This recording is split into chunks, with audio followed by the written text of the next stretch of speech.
is a market overview of the oil and gas sector, not only in Mexico, but also the Americas. I'll present some key project information, which I think will be particularly useful to the suppliers of goods and services present in this session. I'll just go through very quickly through the main topics of this presentation. I'll begin with a short introduction of the EIC, the Energy Industries Council, and then I'll move on to the state of play of energy projects in the Americas. We'll then have a more detailed look at the data we have for Mexico, and then jump into the specific project data in key countries in both North and South America, and then finishing with some remarks. Well, perhaps you don't know about the EIC. It's the first time you've heard about us. So before I begin, I'll make a quick introduction. We are the Energy Industries Council, a trade association for the energy supply chain, covering all energy sectors across the entire energy spectrum. Our membership has close to 700 companies, and our main goal is to help these companies identify business opportunities, expand into new export markets, as well as sectors. We have 3 key business intelligence databases mapping CapEx, OpEx markets across the globe, as well as the entire energy supply chain in the UK, which is the EIC supply map. Another key aspect of our work are business events. We run pavilions in major trade shows such as OTC in Houston, Rio and Gas here in Brazil, where I'm based, and organize presentations for key energy players. So if you have any questions at all on how to become an EIC member, my email is at the end of this presentation, which I believe will be shared with everyone. Well, this presentation is a market overview, so let's have a look at the at which countries and sectors offer the most opportunities on the side of the planet, according to EIC data stream. The graph to the left shows us which countries offer the highest amount of opportunities, the greatest number of projects, while the one to the right provides us a similar comparison by considering the capital expenditure, the CapEx of energy projects. I believe we don't have any big surprises here. The graph showing the CapEx follows the order of countries with the highest GDP, but it's interesting to see how these countries have diversified the projects pipeline over the years. More than a third of US projects are associated with renewables, as you can see. And apologies. And you can see that in other countries, the sector in many cases captures more than half of energy projects. But of course, we should also pay attention to the capital flows going to these projects. Oil and gas projects in the oil and gas sector remain a vital force in the market. Up, mid, and downstream projects take more than 50% of US energy capex, and countries like Canada are still heavily geared towards oil and gas. But it's the trends we should consider, and they do point to growth not only in traditional renewable technologies such as onshore wind, solar PV, but also segments such as green hydrogen for ammonia production, energy storage, offshore wind in US and Brazil, as well as carbon capture and storage. Now let's have a look at the project information we have in Mexico, the project information we have for the country according to EIC data stream. This graph tells us that today most opportunities in the energy sector in the country are concentrated in the upstream sector with a combined capex of almost $70 billion and close to 50 projects. Indeed, we can see that the oil and gas sector is crucial for the local supply chain, as downstream comes as the second segment with the highest capex. Although capex in renewables is not as high as you can see, the number of projects in the sector show the variety of opportunities in the country, which has more than 80 projects in the renewable sector in total, including several wind and solar PV facilities. And this is complemented by opportunities in midstream and also power, conventional power generation.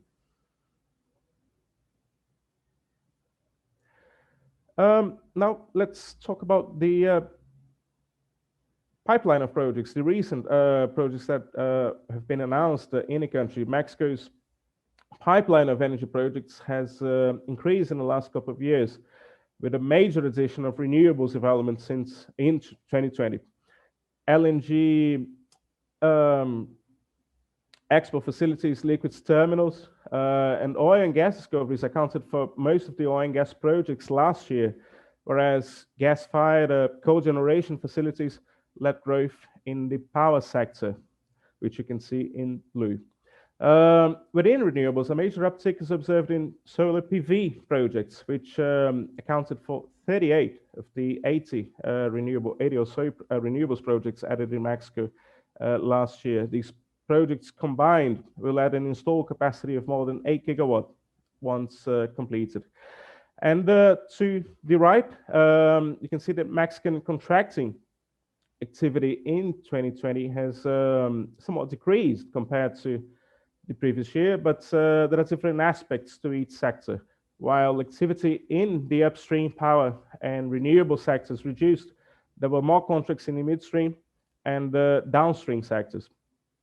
Growth in these two sectors, mid and downstream, were led by a project by MPL, the North Pacific LNG export project, as well as as you all know, the Dos Bocas refinery by Pemex, which alone accounted for 10 contract awards in 2020. A highlight in upstream related contracts is last year is the pre-FEED contracts associated with the Trion offshore oil field operated by BHP. In the renewable sector, meanwhile, we contract awards mainly focus on equipment supply orders for wind turbines, PV modules, as well as inverters. EPC and balance of plant contracts for wind and solar farms, they complement this picture. Now let's have a look at the projects themselves. Activity, as you know more than myself, the activities naturally focus in Pemex, the national oil company. Pemex has this long-standing goal to revert its production decline, and the company has placed priority on the development of 20 oil and gas fields, most of them located offshore. One of them is Pokche, and I apologize for my pronunciation, where Pemex is expected to invest close to $800 million in an exploration and appraisal campaign. As in other countries with NOCs, such as Brazil and Argentina, the activity is not restricted to projects by Pemex. However, we have IOCs and independent players active in E&P projects in different stages of development. Eni, for example, is close to starting operations at the Area 1 project, which will feature an FPSO that is currently in Singapore for topsides fabrication and integration.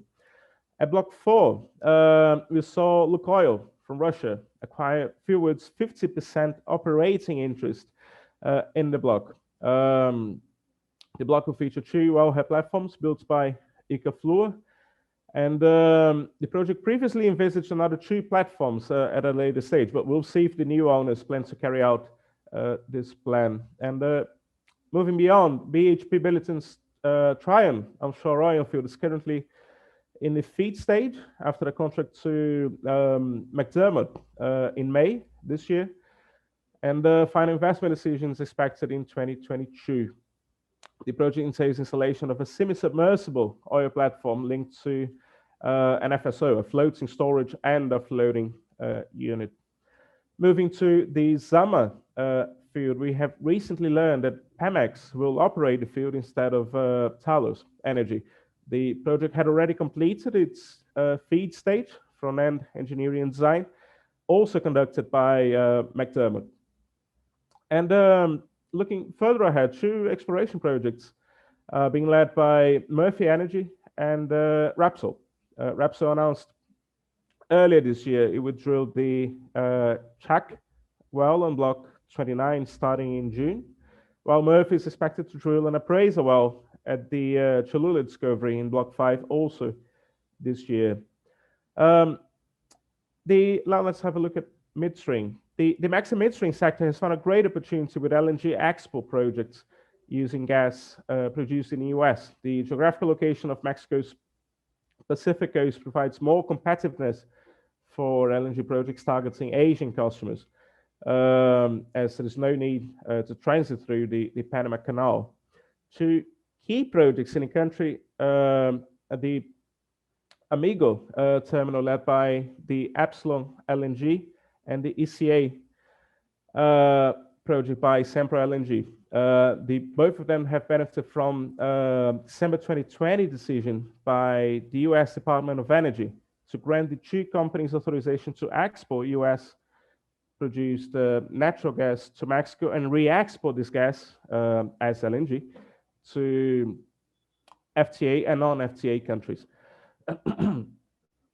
Sempra's ECA LNG export project is particularly noteworthy, as it was the first such project in Mexico to reach a final investment decision, an FID. The facility will be built by Technip FMC, and Kiewit. And in February, we saw a contract award to Air Products for the supply of its LNG heat exchanger technology for the project. The terminal is to start operations in 2024. Another key project being developed in the midstream sector is being developed by Mexico Pacific Limited, which could announce an FID by the end of 2021 or early 2022, depending on market conditions. FEED work is currently being undertaken by Technip FMC, and startup is also expected in the 2025. Apologies, my presentation should contain a slide dedicated to Mexican downstream projects. Surely the version that I'll share with the organization will include this slide, which is now showing just Brazil.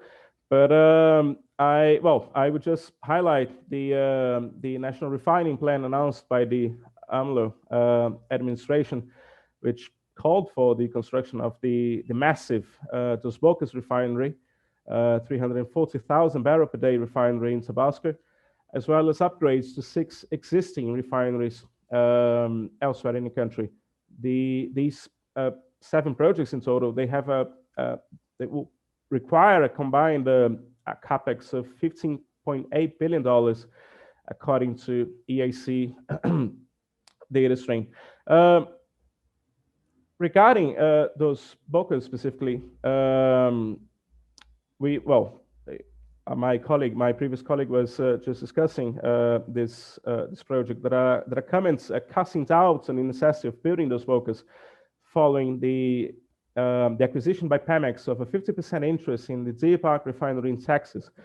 The facility, which shares some similarities with the Dos Bocas project, is seen by some as a more viable and cheaper option to meet this fuel independence goal pursued by the Mexican government.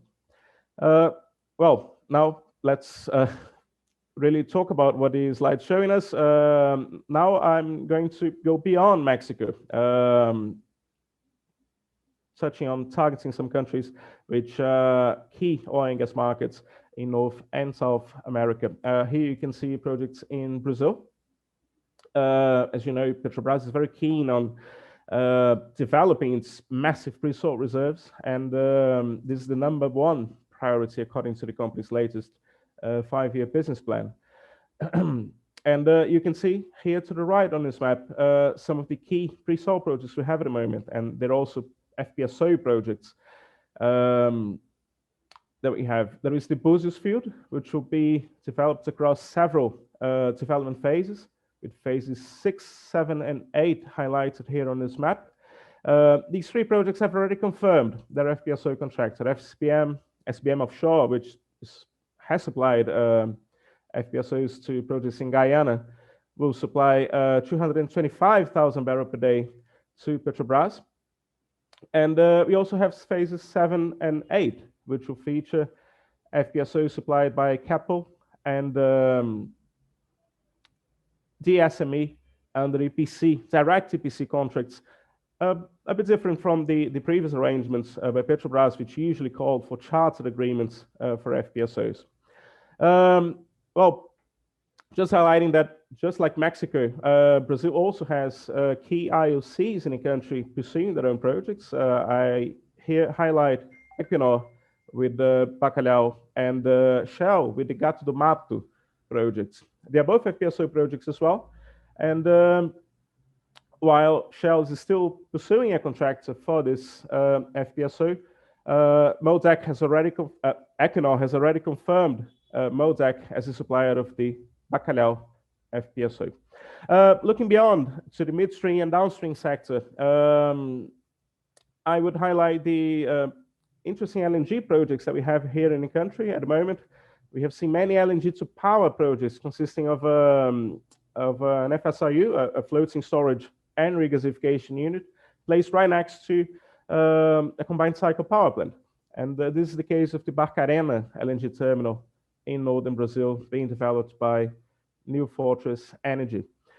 And going to downstream, unlike Mexico, which is actually building a new refinery from scratch, Brazil currently does not plan to build large refineries, but we do have some interesting modular facilities being built by private players across the country, such as the Açu modular refinery here in Rio, and some other smaller projects by Petrobras, one of which you can see here, which is the Paulínia upgrade.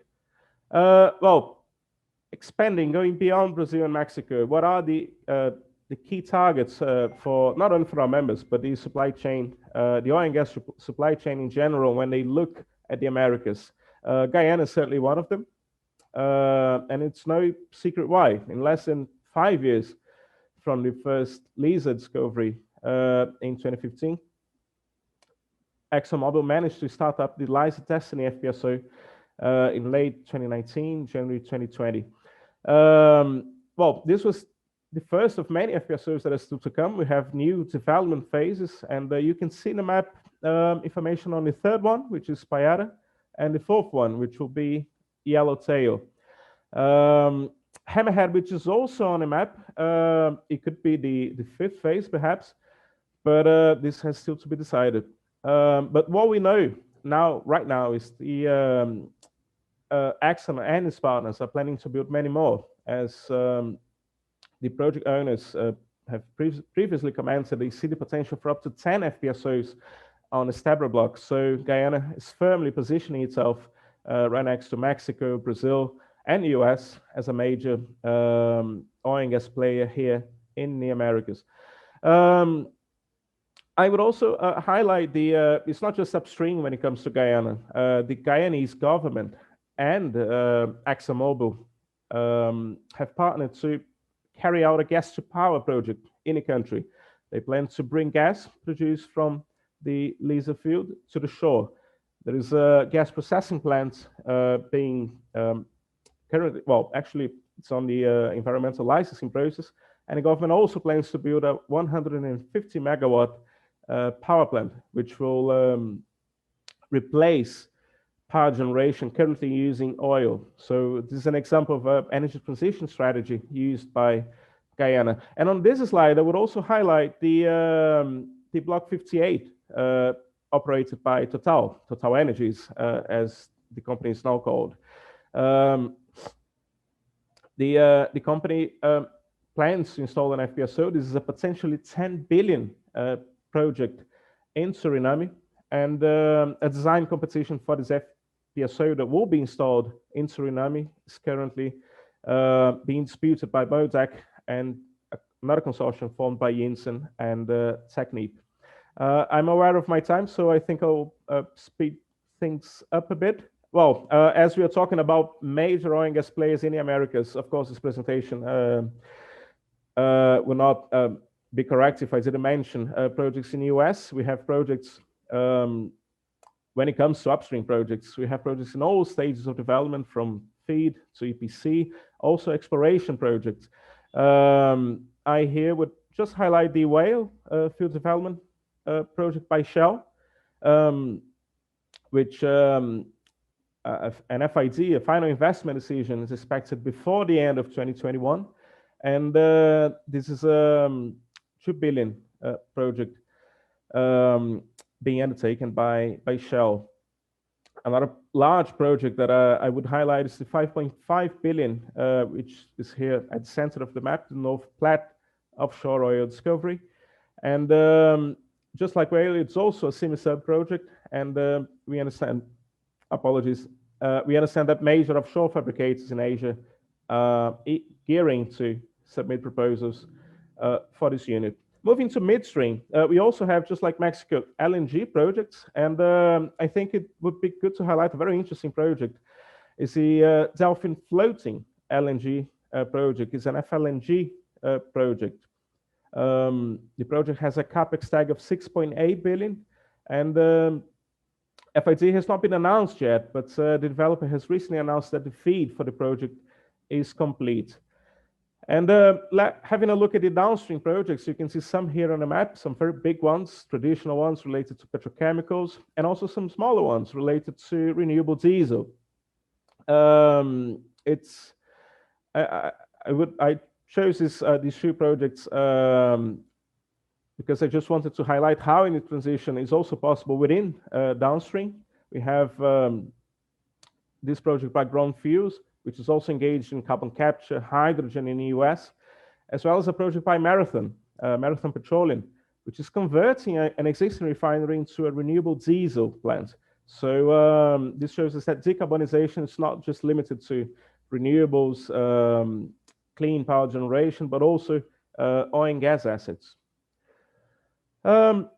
Well, I certainly won't go into details of all these projects, but this slide is just to highlight that opportunities are plentiful across North, Central, South America, and specifically in the oil and gas segment. In the upstream, we have Argentina with onshore, major onshore reserves in the Vaca Muerta formation. We have Colombia, which is now a frontier exploration area when it comes to offshore. We have Shell planning to drill offshore wells off the Caribbean coast of Colombia. Moving to midstream, Canada with LNG export projects, Colombia and Chile, and also Brazil with LNG import projects. Downstream upgrades, refinery upgrades, expansions across the region.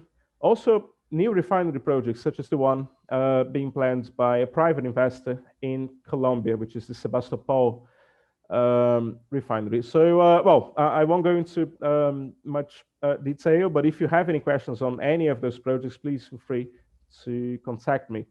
Well, just to conclude, we saw that across these slides that I just presented, that despite the growing emergence of renewables, not only in the US, which now has a very bold renewable target for the coming years, and Brazil, other countries in the region with a robust renewables target, we can see that despite that, the upstream sector, E&P, exploration and production, mid and downstream segments, they remain very relevant. We can see that although not as numerous as power and renewables projects hit in the region, the capex tag is still massive. We talking about energy transition in the Americas, we naturally can see that there are different realities and different energy transition strategies. We have countries with very mature and established policies, such as Brazil with the energy auctions, other countries with frequent energy auctions as well. And we have countries that have just started to launch auctions specifically for renewables, such as Colombia. So this there isn't a one-size-fits-all approach when it comes to transitioning to low carbon.